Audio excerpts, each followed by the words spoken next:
Muy buenas noches a todos. Mi nombre es Mariana de la Chica y soy especialista en Derecho Electoral. Yo voy a estar acompañándolos estos 4 temas que contiene el módulo de Derecho Electoral. Y bueno, pues el día de hoy vamos a iniciar con el tema de marco jurídico.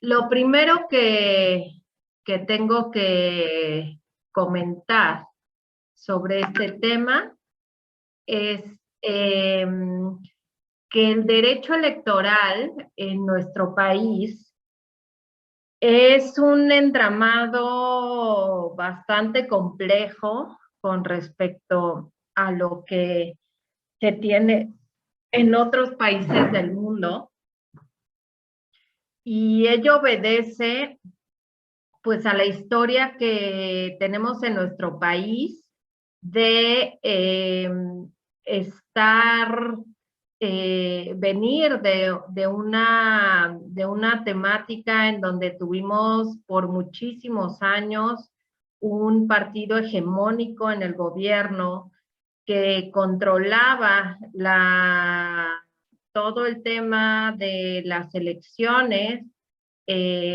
incluso organizándolas desde gobierno, calificándolas por el Congreso de la Unión, en el que este partido pues era hegemónico, por lo que las reglas que nos hemos ido dando son demasiado complejas y son demasiadas. Tenemos reglas hasta para lo increíble, lo que ningún otro país se imaginaría en un momento regular. En nuestro país está regulado y está realmente, algunos críticos y académicos dicen sobre regular. Sin embargo, este es el marco jurídico que tenemos.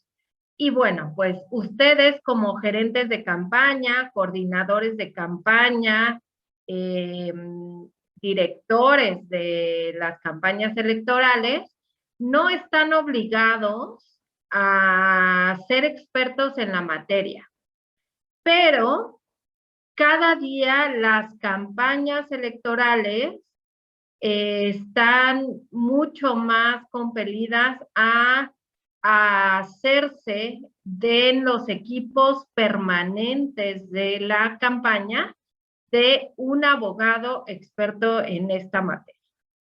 Entonces, en este apartado vamos a dar las líneas muy básicas de derecho electoral, todo aquello que consideramos que un gerente, un coordinador de campaña debe conocer, aunque debe estar siempre apoyado y soportado por su jurídico o su abogado de la campaña, al que sí deben escuchar, porque como les digo, las reglas son vastas, son complejas, y muchas de ellas ni siquiera están textuales en nuestra ley, sino se forman a base de los criterios precedentes y jurisprudencia que el Tribunal Federal Electoral nos va otorgando con cada caso que juzga. Entonces, pues hacerlos especialistas en la materia electoral, en la parte jurídica, requiere de un diplomado o una especialidad, incluso una maestría. Ya se cuenta con varias en el país, y este no es el caso ni el tema de este diplomado. Entonces, vamos a dar los trazos y las líneas básicas para que a ustedes les quede claro y les sea de utilidad en sus campañas qué es lo que en principio se atiende por este marco jurídico que tenemos. Entonces, el marco jurídico está compuesto en la Constitución Política Federal, debemos tener presentes el primer gran capítulo de la Constitución, que tiene que ver con los derechos humanos. Aquí vamos a tener muy presentes el artículo primero constitucional, que es el que establece el mandato para que toda autoridad respete y garantice los derechos humanos que están contenidos en la Constitución, pero también en los tratados internacionales de los cuales el Estado mexicano es parte. En el artículo segundo nos interesa el tema de la igualdad entre hombres y mujeres, pero también entre el tema del interés superior del menor. En el artículo cuarto tenemos el tema indígena. Perdón, es al revés. El artículo segundo es el tema indígena, el cuarto es el de la igualdad y el interés superior del menor. En el artículo sexto tenemos el derecho a la información de la ciudadanía. En el séptimo tenemos la libertad de expresión para que los medios de comunicación no tengan censura por ninguna autoridad. En el artículo 8 tenemos el derecho de petición y en el artículo 9 el derecho a la asociación. Estos son por nombrar los más importantes y los más recurridos en el tema electoral. En el artículo 35 tenemos, por supuesto, consagrados los derechos de la ciudadanía de votar y de ser votados, así como a la asociación o afiliación a los partidos políticos. Y en el 36 tenemos la obligación de que los ciudadanos se inscriban en el Registro Nacional de Ciudadanos, que hoy por hoy no existe con ese nombre, pero se entiende que es el Registro Federal de Electores. El artículo 41 es sin duda todo el paraguas que ya contiene los principios que deben velarse en todo proceso electoral y contiene las reglas de participación de los partidos políticos y de las candidaturas independientes en los procesos electorales. Tiene las reglas de acceso al radio y la televisión, las reglas del financiamiento público, las reglas para constituir el Consejo General del Instituto Nacional Electoral, que es la autoridad administrativa máxima en el país. Tiene algunas causales de nulidad que por su gravedad están contenidas en este apartado de la Constitución y también tenemos que tener presente, por supuesto, el artículo 99, que es en donde tenemos claramente expreso las reglas de la integración y el funcionamiento del Tribunal Electoral del Poder Judicial de la Federación. Hay que tener presente que para las elecciones federales, pues también tenemos todos los artículos de los requisitos y las reglas para ser electos al Congreso de la Unión, entiéndase la Cámara de los Diputados y la Cámara de los Senadores, pero también hay reglas generales para las gubernaturas de los estados y la integración de los municipios. Otras leyes que es muy importante tener presentes, leyes y reglamentos, la Ley General del Sistema de Medios de Impugnación en materia electoral, la Ley General de Partidos Políticos, la Ley General en materia de delitos electorales.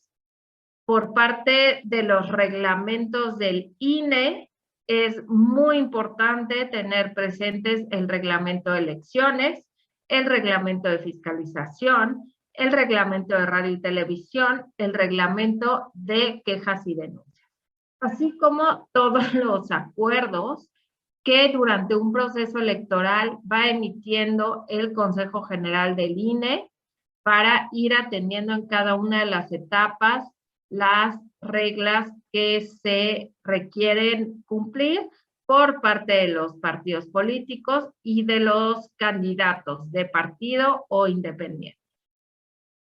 Por supuesto, cuando hablamos de elecciones locales, además de todo lo anterior, tenemos que tener presente que hay reglas generales en la Constitución local, hay leyes locales electorales, ya sea que estén contenidas en un solo cuerpo normativo, o que estén en dos cuerpos normativos, que son la ley electoral o la ley de instituciones y procedimientos electorales o el código electoral, tienen diferentes nombres, y la ley de medios de impugnación. Estas pueden estar contenidas en la misma anterior, o pueden estar separadas.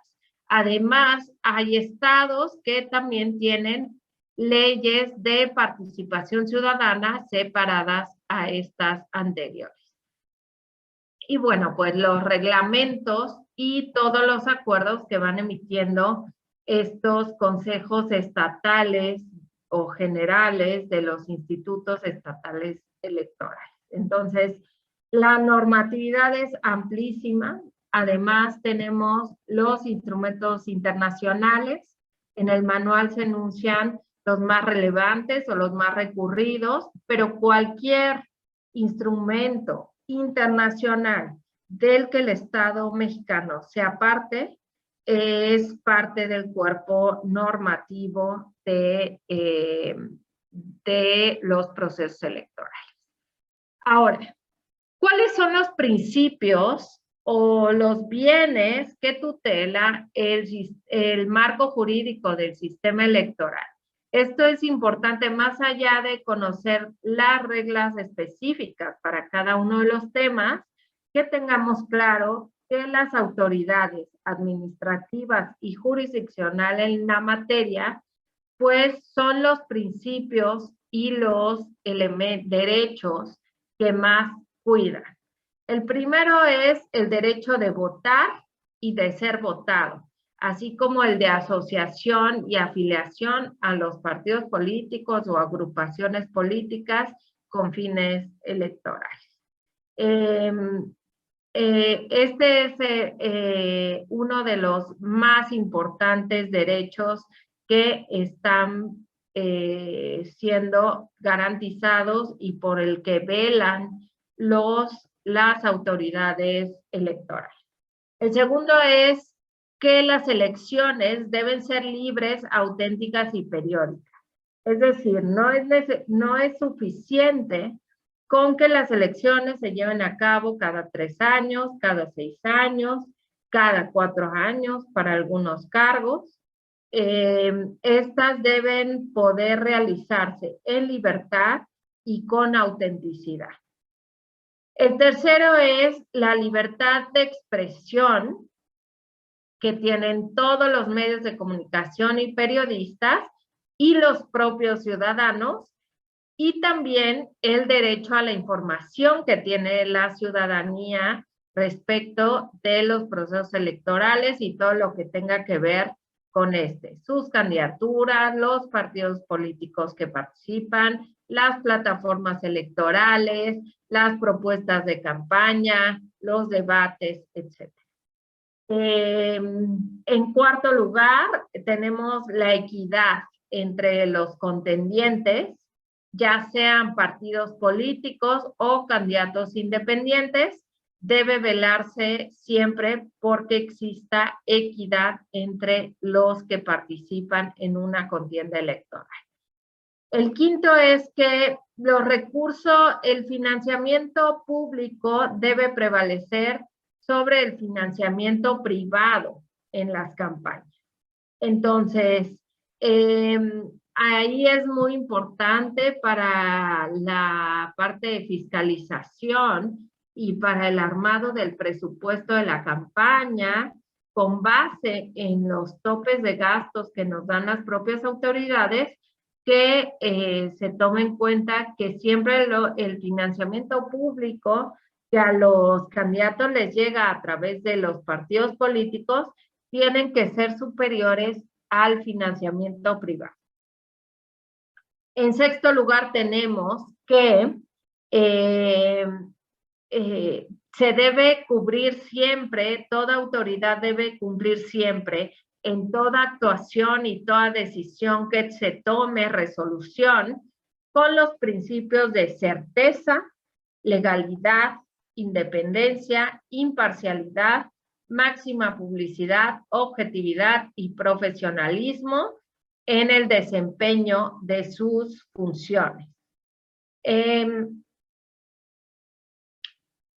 Hay diversos elementos que debemos estar cuidando siempre, porque las faltas a la legislación electoral van desde las amonestaciones, que son la menor de las sanciones, pasando por sanciones económicas o multas, no solo a los partidos, también a los candidatos de partido y a los candidatos independientes, pasando también por la cancelación o negativa de registro de las candidaturas por diversas cuestiones que iremos viendo en otros capítulos, y hasta, bueno, pues la nulidad de la elección, que es la pena máxima que se impone en un proceso electoral. Es la pena máxima porque esta cancela la emisión de la voluntad popular por parte de los ciudadanos en el proceso electoral por haberse violado o vulnerado de manera grave, sistemática, los principios por los que se vela en el proceso electoral. Hay algunas causales específicas que prevén la nulidad de una elección. Entonces, las sanciones que se imponen pues son graves, y es por ello que siempre se les pide a los coordinadores y directores de campaña que escuchen de manera atenta y cuidadosa a sus abogados o a sus jurídicos de campaña. Esto no quiere decir que no se pueda hacer nada o que todo lo que hacemos durante una campaña es sujeto de una sanción, pero sí es importante que escuchen al abogado, porque su tarea es decirles cómo se pueden realizar las acciones o las actividades que están previstas en la campaña sin que causen un mayor riesgo. Bueno, tenemos que también tener presente las etapas del proceso electoral. La primera es la preparación de la elección.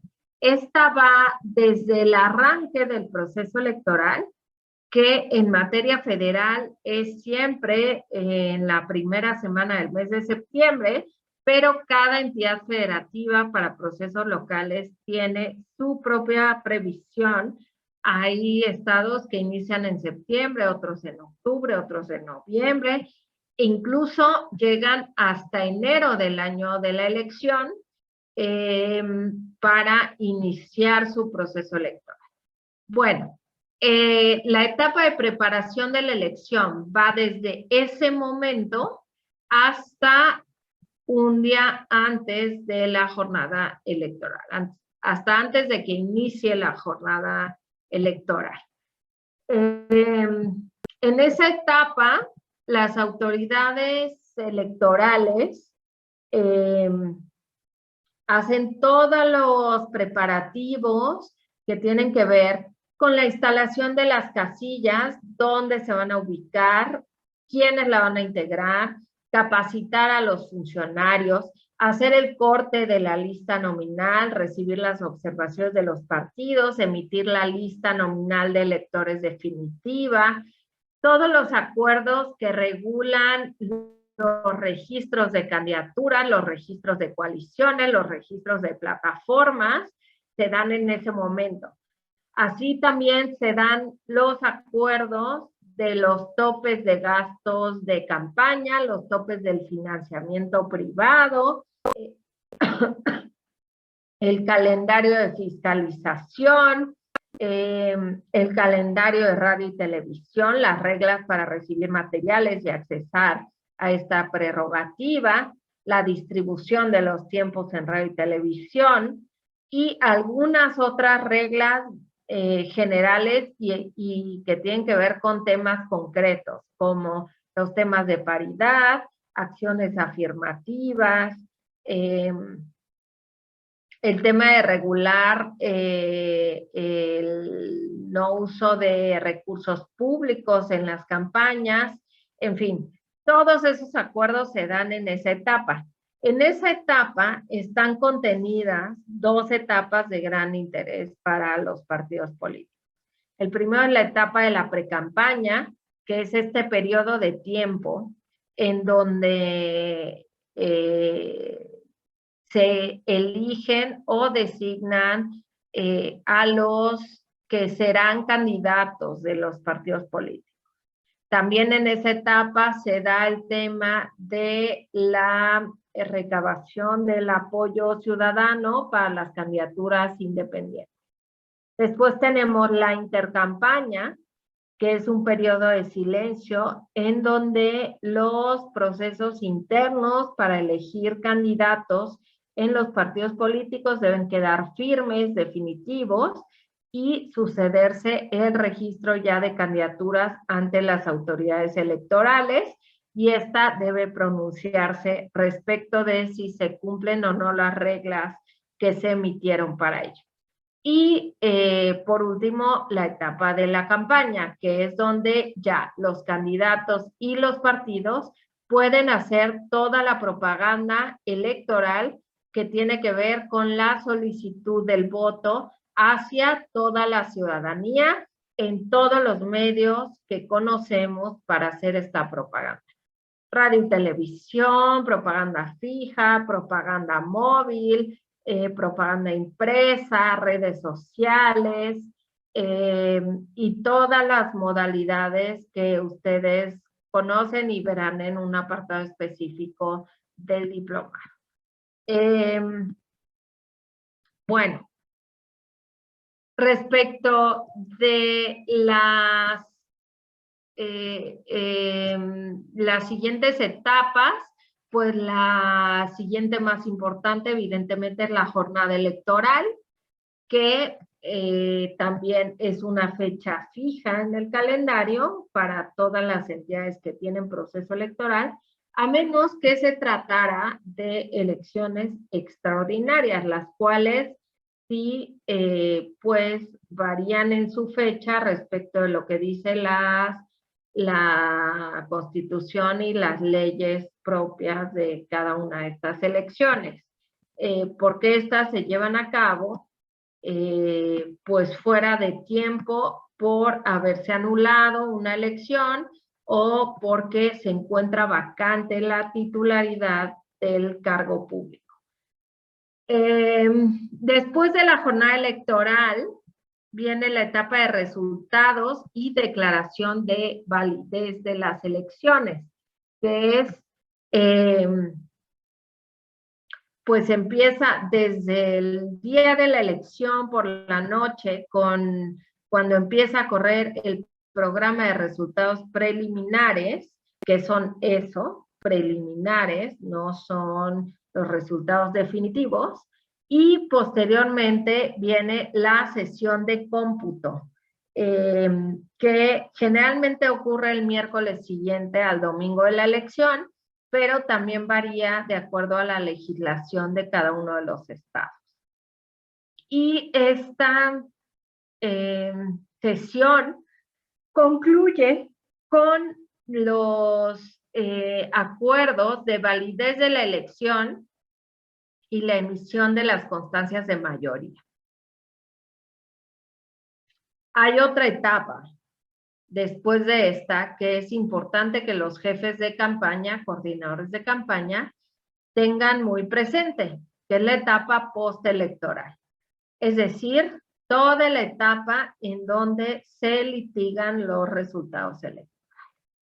Porque tenemos un alto índice de judicialización de los procesos y aún sin elementos y sin materia en una elección que se considera ganada con una amplia ventaja y donde no se advierten a simple vista elementos que pudieran configurar una nulidad de la elección, los perdedores suelen recurrir a los tribunales a pedir interpretaciones respecto de diversas normativas que pueden terminar en una nulidad de elección. Y eso es importante que los jefes de campaña no la pierdan de vista, porque no se acaba la elección con la entrega de la constancia de mayoría a su candidato. Hay que darle seguimiento hasta la toma de posesión del candidato a todo litigio que se ha interpuesto en la contienda.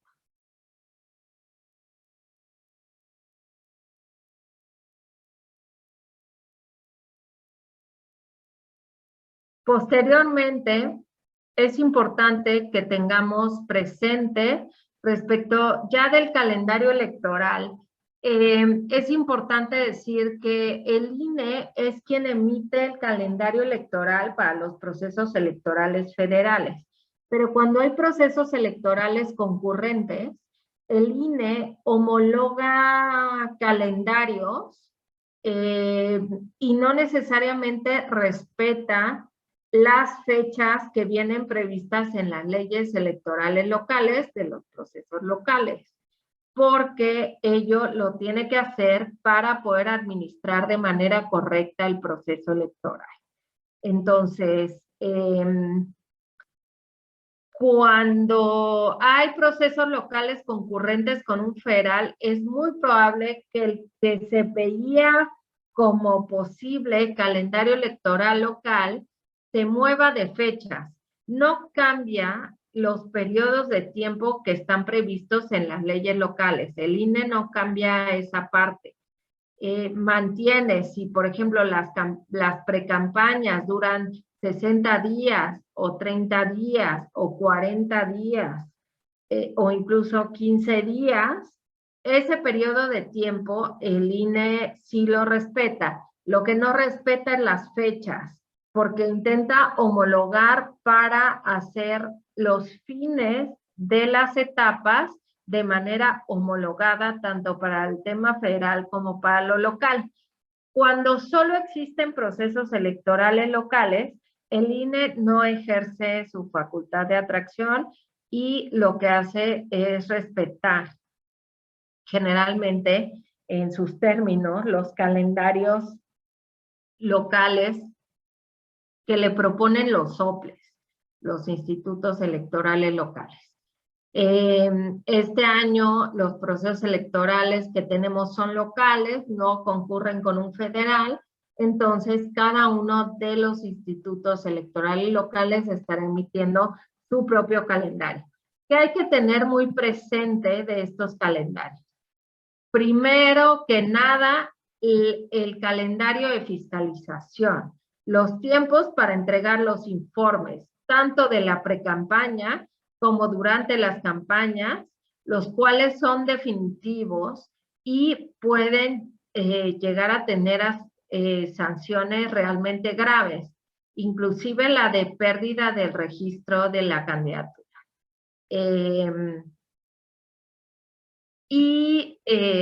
Bueno, pues en esa parte sí tener muy presentes las reglas del calendario que emite el INE para que se reporte en tiempo real en el Sistema Integral de Fiscalización. Después tenemos que tener claras las fechas de corte definitivo de la lista nominal de electores. Hay un periodo de cierre definitivo y lo único que se hace después de ese corte ya es solamente lo que tiene que ver con reimpresiones de credenciales sin modificar listas nominales, o en su caso atender a las sentencias que emite autoridad jurisdiccional para incluir o excluir de la lista nominal a determinado elector. También se tiene que tener claras el calendario de acceso a los tiempos en radio y televisión, que en proceso electoral sucede 2 días a la semana nada más, y también sus fechas y sus horarios son definitivos, además de las especificaciones técnicas que solicita el INE para ello. Es relevante ahí también que aunque el proceso electoral sea únicamente local, el INE trabaja de manera coordinada todo el tiempo para tener claros cada uno de los momentos en los que los OPLES tienen cierres y términos de actividades, porque hay muchas actividades que realizan en conjunto. Y ello nos lleva al cuarto tema de complejidad en este marco jurídico, y es el tema de las competencias electorales. No todas las elecciones locales, o todo lo que tiene que ver con las elecciones locales, se lleva a cabo por las autoridades locales, ya sea por el Instituto Electoral en tema administrativo o por el Tribunal Estatal Electoral. Es importante señalar que hay muchas competencias que son compartidas con el INE y hay otras competencias que son exclusivas del INE, aunque se trate de procesos electorales locales no concurrentes. Entonces, solo por señalar algunas, hablando del Instituto Nacional Electoral, todo lo que tiene que ver con fiscalización y financiamiento de las elecciones, de los partidos políticos, es un tema de su competencia, por lo tanto también del Tribunal Federal, ya para la revisión de los acuerdos que emite el INE, y el tema de radio y televisión es también competencia absoluta, tanto para su administración y acceso, como en la parte contenciosa, es decir, en todo lo que tiene que ver con quejas y denuncias que sucedan en el ámbito de radio y televisión, son competencia del INE. Otra cosa que es competencia exclusiva del INE es el tema de la capacitación y la ubicación de las casillas. Aunque se trate de una elección local, en donde el OPLE es el que diseña los materiales para la capacitación a los funcionarios con base en las reglas locales, quien coordina y dirige esos esfuerzos a través de los CAEs del INE es el propio Instituto Nacional, soportado y apoyado, por supuesto, por el Instituto Estatal Electoral. La ubicación de casillas, de la misma manera, se lleva, está dirigida por el Instituto Nacional Electoral, aunque se apoyen de los institutos locales. ¿Qué son competencias, por ejemplo, exclusivas de los órganos electorales estatales? Las reglas para el registro de candidaturas en el ámbito local es una competencia propia.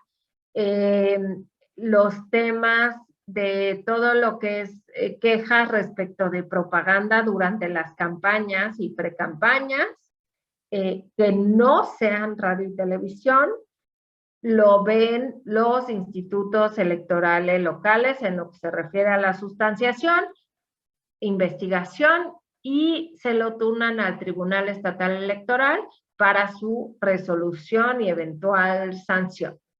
Las reglas para las sesiones de cómputo y las propias sesiones de cómputo también son competencia local, pero cada vez más hay muchas materias. Por ejemplo, el programa de resultados preliminares, en principio es una competencia que para las elecciones locales se puede ver como una competencia local. Sin embargo, tiene que estar adecuado a las especificaciones y estándares que le solicita el Comité Nacional, el Comité Técnico del PREP. Entonces, no son atribuciones que se ejercen exclusivamente por los institutos locales, sino de manera coordinada.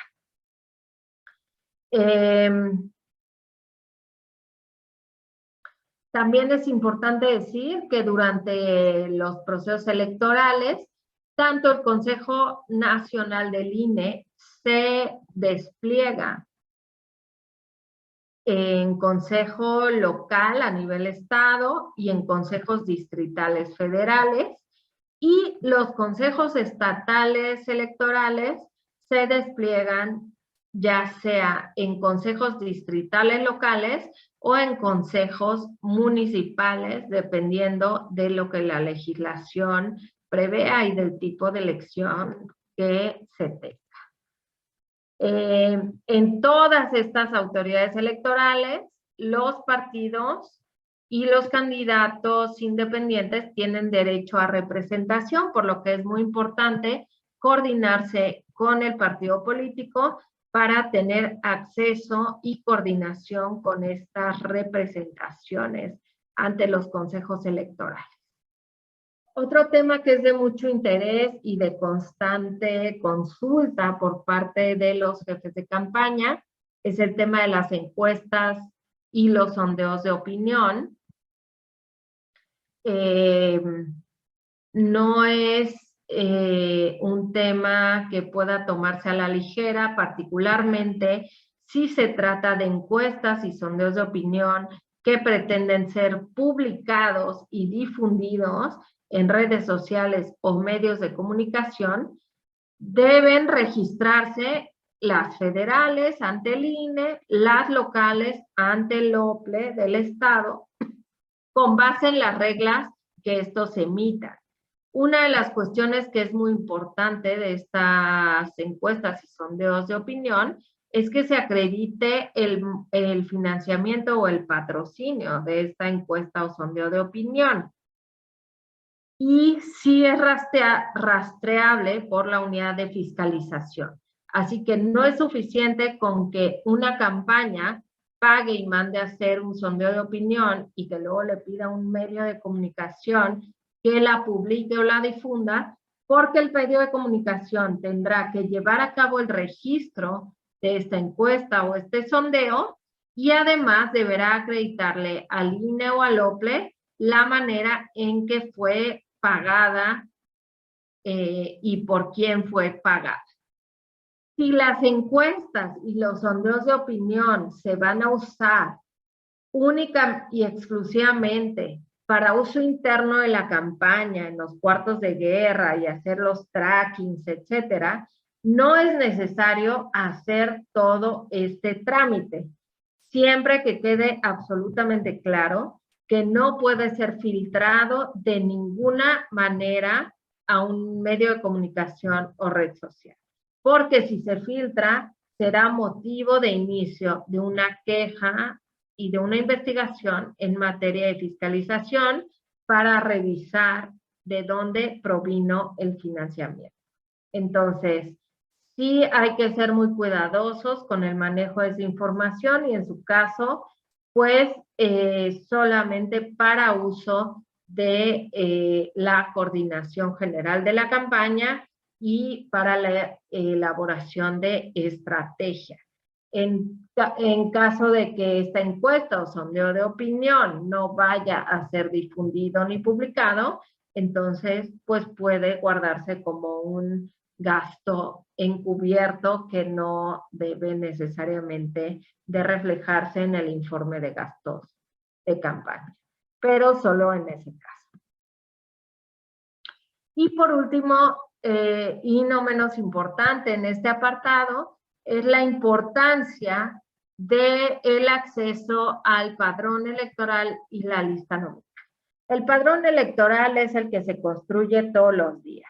La elaboración de la lista nominal es la que se emite ya para uso en el proceso electoral y refleja quiénes podrán votar en una determinada casilla y determinada sección. Ya no es como antes, muchas veces nos preguntan a los abogados cómo hacer para tener esta base de datos. El INE hace muchos años que no la entrega a los partidos políticos.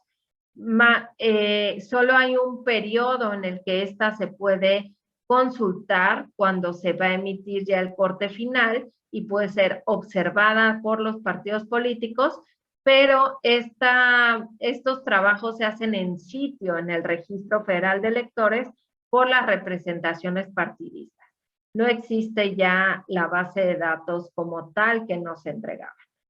Y sí hay una parte en la que al final de las campañas y antes de la jornada electoral, aproximadamente unos 15 días antes, sí se nos entregan los famosos cuadernillos de la lista nominal que serán utilizados en la casilla para que los presidentes de la casilla identifiquen al elector en este cuadernillo con su credencial de elector. Ese cuadernillo es un tanto exactamente igual que nos entregan a las representaciones partidistas para que la podamos ocupar con nuestra estructura de campaña, los representantes de casilla y los representantes generales, para revisar lo mismo que están viendo los presidentes de la casilla. Pero ese tanto viene absolutamente y con diversos candados de seguridad identificado a qué partido se le está entregando. Y es muy importante que sepan que esos cuadernillos deben ser devueltos terminada la jornada electoral, so pena de sanciones, porque contienen datos personales que se consideran sensibles. Y si los partidos no entregamos en tiempo esta documental de regreso al Instituto Nacional Electoral, entonces inician procedimientos en contra de nosotros para imponernos multas. Pero además, el mal manejo de estos cuadernillos, su fotocopia, su difusión,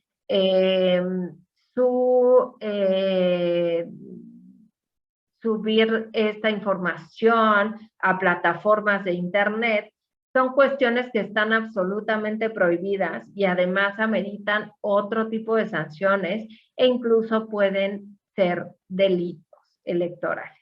Entonces, sepan esta parte porque los representantes que reciben en los consejos distritales del INE dichos cuadernillos son los directamente responsables de este resguardo y protección de datos personales.